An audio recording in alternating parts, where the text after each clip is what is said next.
Good afternoon students. जैसा कि मैंने फ्रांसीसी क्रांति में इसके पहले 2 वीडियो आपको भेजा था, आज मैं इस चैप्टर को आगे बढ़ा रहा हूँ और कल आपको इस चैप्टर से SW भी देना शुरू कर दूँगा। चलिए शुरू करते हैं चैप्टर को। बुरा देहाती इलाकों में गांव-गांव यह अफवाह फैल गई कि जागीरों के मालिकों ने भाड़े पर लठैतों और लुटेरों के गिरोह बुला लिए हैं, जो कि पक्की फसलों को तबाह करने निकल पड़े हैं। कई जिलों में भय से आक्रांत होकर किसानों ने कुदालों और बेलचों से ग्रामीण किलों पर आक्रमण कर दिया। उन्होंने अन्न भंडारों को लूट लिया और लगान संबंधी दस्तावेजों को जलाकर राख कर दिया। कुलीन बड़ी संख्या में अपनी जागीरें छोड़कर भाग गए।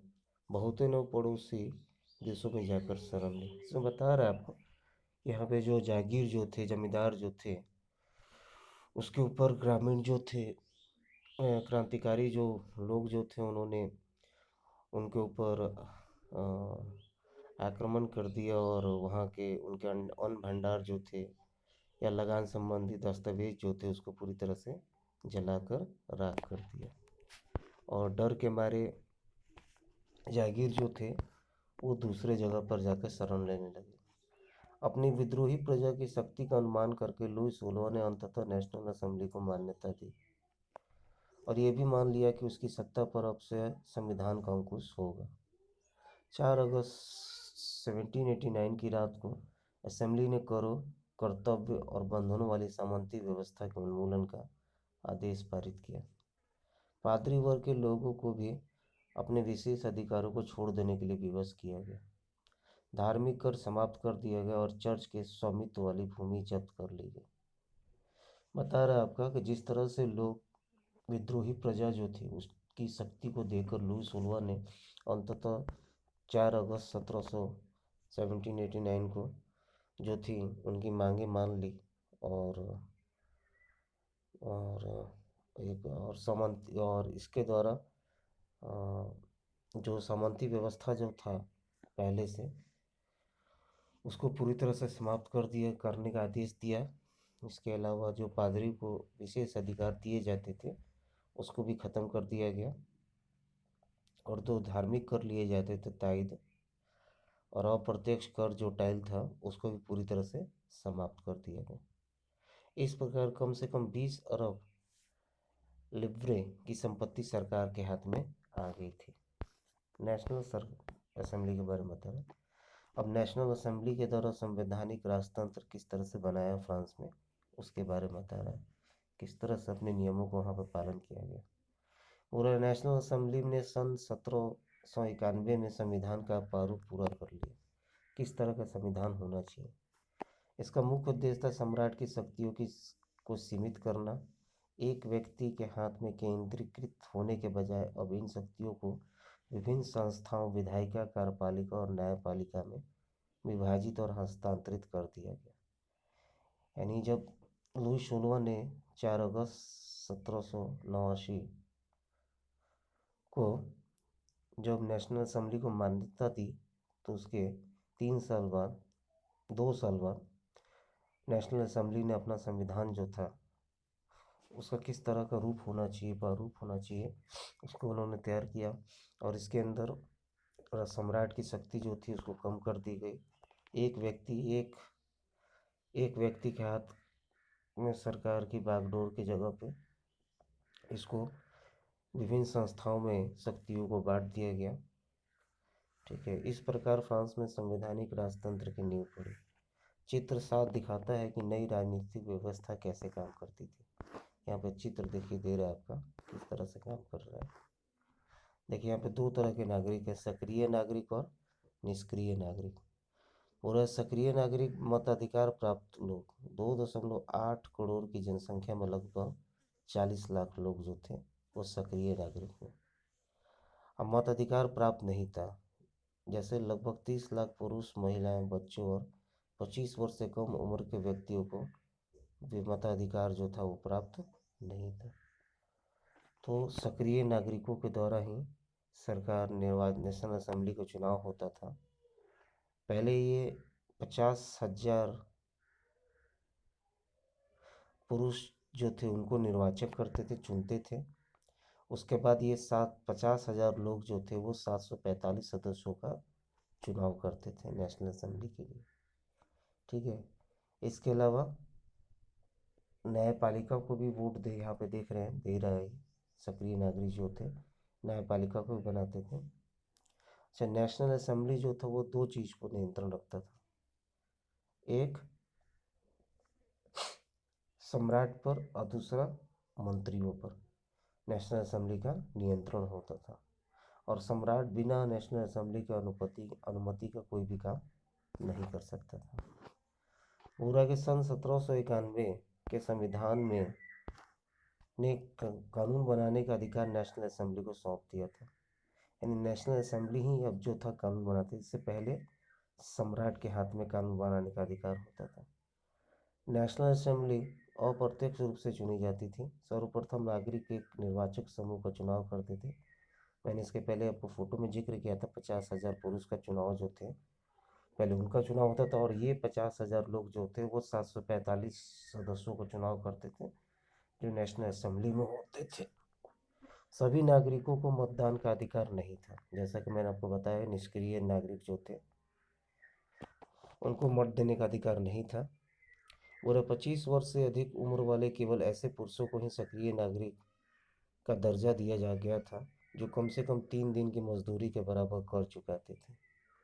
25 वर्ष से अधिक उम्र वाले ऐसे पुरुषों को केवल वोट देने का अधिकार होता था जो 3 दिन की मजदूरी के बराबर अगर कर चुका दे, टैक्स दे दे, तो ऐसे व्यक्ति को वोट देने का अधिकार जो था वो दिया गया था। और जो ऐसा व्यक्ति नहीं कर पाता था उसके बारे में बताया है कि शेष पुरुषों और महिलाओं को निष्क्रिय नागरिक के रूप में वर्गीकृत किया गया था। यानी 25 साल के ऊपर के जो वयस्क होते थे, अगर वो 3 दिन के बराबर में अगर वो कर चुका दें सरकार को, तो ऐसे व्यक्ति को सक्रिय नागरिक में रखा गया था और बाकी को निष्क्रिय नागरिक में। बुरा निर्वाचक की योग्यता प्राप्त करने तथा असेंबली के सदस्य होने के लिए लोगों को करदाताओं की उच्चतम श्रेणी में होना जरूरी था। निर्वाचक की योग्यता, अगर आपको चुनाव के अंदर खड़ा होना है या निर्वाचित होना है, चुनाव आपको लोगों द्वारा चुनना है, या आप असेंबली के सदस्य होना चाहते हैं, तो उसके लिए आपको क्या योग्यता थी कि आपको जो करदाता होते हैं यानी टैक्स देने में अगर आपकी का रैंक अगर ऊपर रहेगा तभी आप निर्वाचक या सदस्य जो है वो नेशनल असेंबली के बन सकते थे। संविधान पुरुष और नागरिक अधिकार घोषणा पत्र के साथ शुरू हुआ था। जीवन के अधिकार, अभिव्यक्ति की स्वतंत्रता के अधिकार और कानूनी बराबरी के अधिकार को नरसैंगिक और आहरणीय अधिकार के रूप में स्थापित किया गया। अर्थात ये अधिकार प्रत्येक व्यक्ति को जन्माना प्राप्त थे। यहाँ पर नरसैंगिक और आहरणीय अधिकार के बारे में बता रहा है कि यानी कुछ ऐसे अधिकार जो आपको जन्म से ही प्राप्त थे, जैसे कानून के समक्ष सबकी बराबरी, अपने विचारों को रखने की आज़ादी और जीवन जीने का अधिकार। ये 3 ऐसे अधिकार थे जिन्हें जन्माना जो था वो प्राप्त होता था। बोल रहा है कि और इन अधिकारों को छीना नहीं जा सकता था। राज्य का ये कर्तव्य माना गया कि वो इन अधिकारों की रक्षा करे। यहाँ पे राजनीतिक प्रतीकों के मायने बता रहा है। फोटो यहाँ पे देखिए, दिखा रहा है आपको।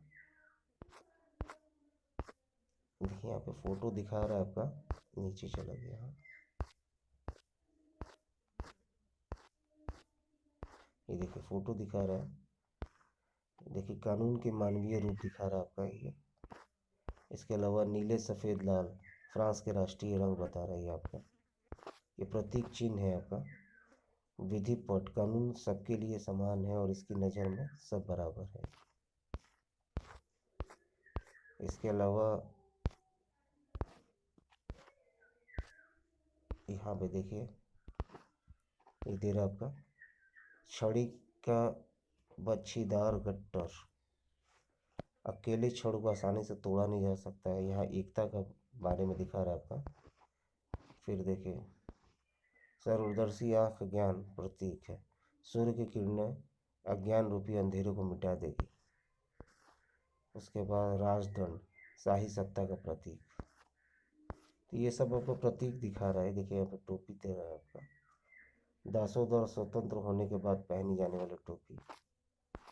ठीक है, तो इस तरह से संवैधानिक जो था, घोषणा पत्र जो था, संविधान तैयार किया गया। उसमें 3 अधिकार मुख्य थे। एक, जीवन जीने का अधिकार। दूसरा, कानून के समक्ष सबकी बराबरी। और तीसरा था आपका कानून के समक्ष सबकी बराबरी। और तीसरा कानून था आपका, तो देख लिया जाए तीसरा क्या था। तीसरा कानून था आपका अभिव्यक्ति की स्वतंत्रता, अपने विचारों को रखने की स्वतंत्रता। चलिए, फ्रांस में राजतंत्र का उन्मूलन और गणतंत्र की स्थापना। किस तरह से वहाँ पे राजतंत्र को हटाया गया और गणतंत्र की स्थापना की गई। फ्रांस की स्थिति आने वाले वर्षों में भी तनावपूर्ण बनी रही। यद्यपि लुई 16 ने संविधान पर हस्ताक्षर कर दिए थे, परंतु प्रासा के राजा से उसकी गुप्त वार्ता भी चल रही थी। फ्रांस की घटनाओं से अन्य पड़ोसी देशों के शासक भी चिंतित थे, इसलिए 1789 की गर्मियों के बाद होने वाली ऐसी घटनाओं को नियंत्रित करने के लिए इन शासकों ने सेना भेजने की योजना बना ली थी। लेकिन जब तक इस योजना को पर अमल होता, अप्रैल 1792 में नेशनल असेंबली ने प्रासा व ऑस्ट्रिया के विरुद्ध युद्ध की घोषणा का प्रस्ताव पारित कर दिया। इसे बता रहा है कि ऐसा बात नहीं था कि नेशनल असेंबली के गठन होने के बाद फ्रांस में तनावपूर्ण स्थिति जो थी वो ख़त्म हो गई थी। वो अभी भी बरकरार थी, क्योंकि लुई 16 जो था, जिस तरह से नेशनल असेंबली ने उसके अधिकारों को कम किया था, उसकी शक्तियों को सीमित किया था, इससे वो नाखुश था। और अंदर ही अंदर वो अपने पड़ोसी देश प्रासा के साथ गुप्त वार्ता कर रहा था। इसके अलावा फ्रांस के जो पड़ोसी देश जो थे, वो भी फ्रांस में जिस तरह से क्रांतिकारी लोगों के प्रभाव को जिस तरह से क्रांतिकारी लोगों का प्रभाव बढ़ता जा रहा था, इससे वो लोग भयभीत थे और नहीं चाहते थे कि राजतंत्र जो है वहाँ से ख़त्म हो। इसलिए उन्होंने नेशनल असेंबली को भंग करने की योजना बनाई। परंतु इसके पहले ही नेशनल असेंबली ने प्रासा और ऑस्ट्रिया के विरुद्ध युद्ध की घोषणा जो था उसका प्रस्ताव पारित कर दिया। प्रांतों से हजारों स्वयंसेवी सेना में भर्ती होने के लिए जमा होने लगे। उन्होंने इस युद्ध को यूरोपीय राजाओं और कुलीनों के विरुद्ध जनता की जंग के रूप में लिया। उनके होठों पर देशभक्ति के जो तराने थे, उनमें कवि रॉजर द लाइल द्वारा रचित मार्सिले भी था। ध्यान रखिएगा कि प्रासा और ऑस्ट्रिया पर युद्ध करने के लिए, उससे के विरुद्ध युद्ध करने के लिए कई सारे स्वयंसेवी सेना जो थे, वो लोग इस सेना में भर्ती होने लगे। और जब वो लोग प्रासा और ऑस्ट्रिया की ओर कूच कर रहे थे, जा रहे थे, तब वो लोग देशभक्ति गाना गाते थे। और इसमें सबसे फेमस जो गाना था वो था रॉजर द लाइल, जो कि एक प्रसिद्ध कवि थे, उनके द्वारा एक गाना था मार्सिले। ये गीत पहली बार मार्सिलिस के स्वयंसेवियों ने पेरिस की ओर कूच करते हुए गाया था। पूरा मार्सिलिस एक जगह है आपका, वहाँ के जो लोग जो थे, सबसे पहले उन्होंने मार्सिले गाना जो रॉजर द लाइल के द्वारा रचित था उसको गाया था। इसीलिए इस गाने का नाम मार्सिले हो गया, जो अब फ्रांस का राष्ट्रगान है। ध्यान रखिएगा, मार्सिले जो रॉजर द लाइल के द्वारा रचित ये गाना था, जिसको मार्सिलिस के स्वयंसेवी जो थे वो लोग इस गानों को, जब वो लोग पेरिस की ओर कूच कर रहे थे, जा रहे थे, तब उन्होंने इस गानों को गाया था और बाद में इसी को फ्रांस का राष्ट्रगान बनाया गया। क्रांतिकारी युद्धों से जनता को भारी क्षति और आर्थिक कठिनाई झेलनी पड़ी। जिस तरह से क्रांतिकारी युद्ध हुए थे, उससे जनता को काफ़ी नुकसान हुआ था और आर्थिक कठिनाइयों का भी सामना करना पड़ा था। पुरुषों के मोर्चों पर चले जाने के बाद घर परिवार और रोजी रोटी की जिम्मेवारी औरतों के कंधों पर आ पड़ी। देश की आबादी के एक बड़े हिस्से को ऐसा लगता था कि क्रांति के सिलसिले को आगे बढ़ाने की ज़रूरत है, क्योंकि 1791 के संविधान से सिर्फ अमीरों को ही राजनीतिक अधिकार प्राप्त हुए थे।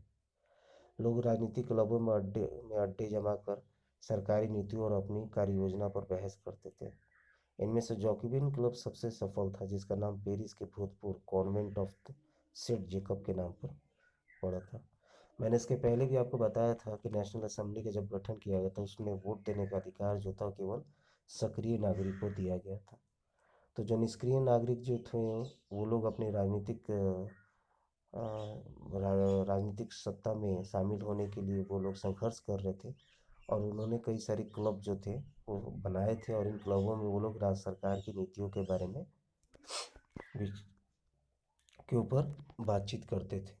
और इस क्लब में सबसे जो फेमस क्लब था, प्रसिद्ध क्लब था, वो था जॉकिबिन क्लब, जिसका नाम कॉन्वेंट ऑफ सेंट जेकब के नाम पर रखा गया था, जो अभी इस राजनीतिक समूह का अड्डा बन गया था। इस पूरी अवधि में महिलाएं भी सक्रिय थी, और उन्होंने भी अपने क्लब बना लिए। इस अध्याय के खंड 4 में आप उनकी गतिविधियों और मांगों के बारे में जानेंगे। तो ये निष्क्रिय नागरिकों के द्वारा बनाया गया क्लब था, जिसका नाम जॉकविन क्लब था। ऐसे तो बहुत से क्लब बने थे, मगर जॉकविन क्लब इनमें सबसे ज़्यादा फेमस था, जिसका नाम सेंट जैकब के नाम पर रखा गया था।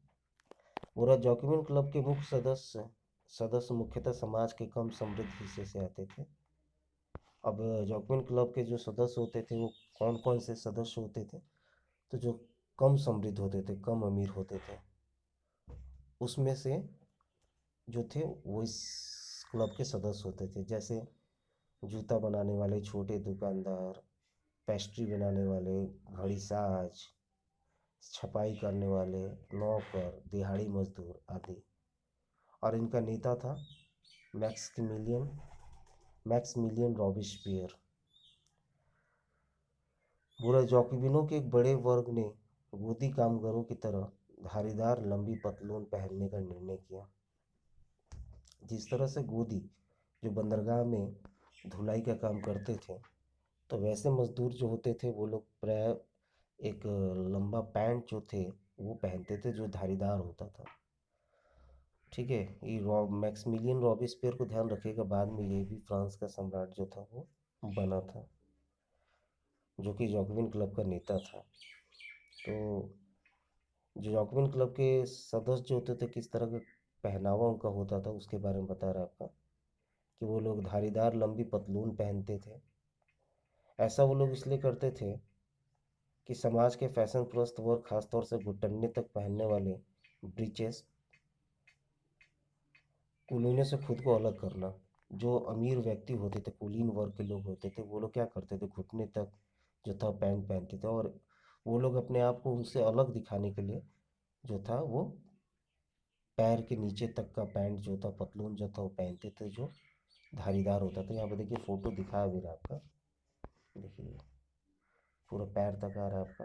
ठीक है, बिना ब्रीचेस वाली दंपति है, और लेडीज है, और ये जेंट्स है, हाफ नहीं होता था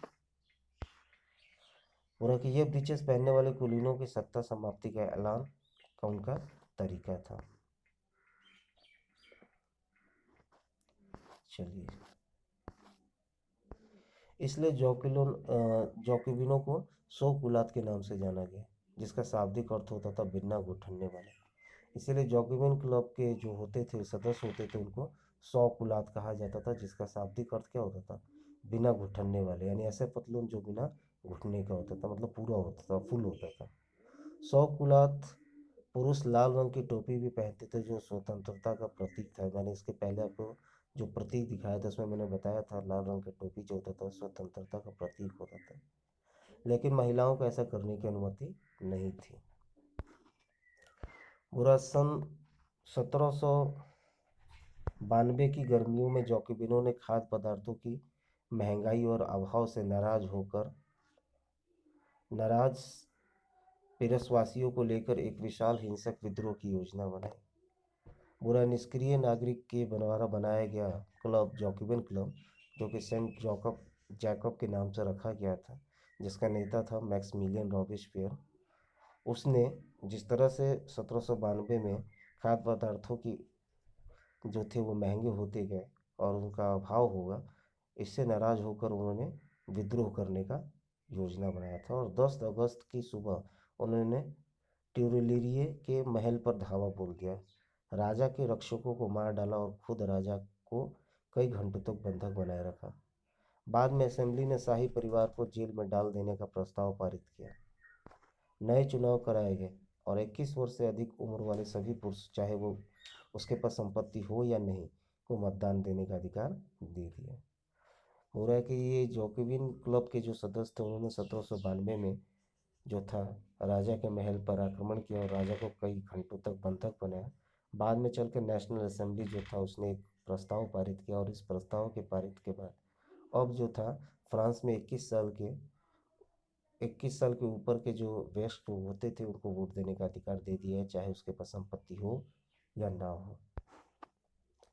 नवनिर्वाचित असेंबली को कन्वेंशन का नाम दिया गया। अब जो असेंबली तैयार हुआ यानी नेशनल असेंबली बर्खास्त होने के बाद जो नया असेंबली बना उसका नाम क्या रखा गया? कॉन्वेंशन। ठीक है, ध्यान रखिएगा।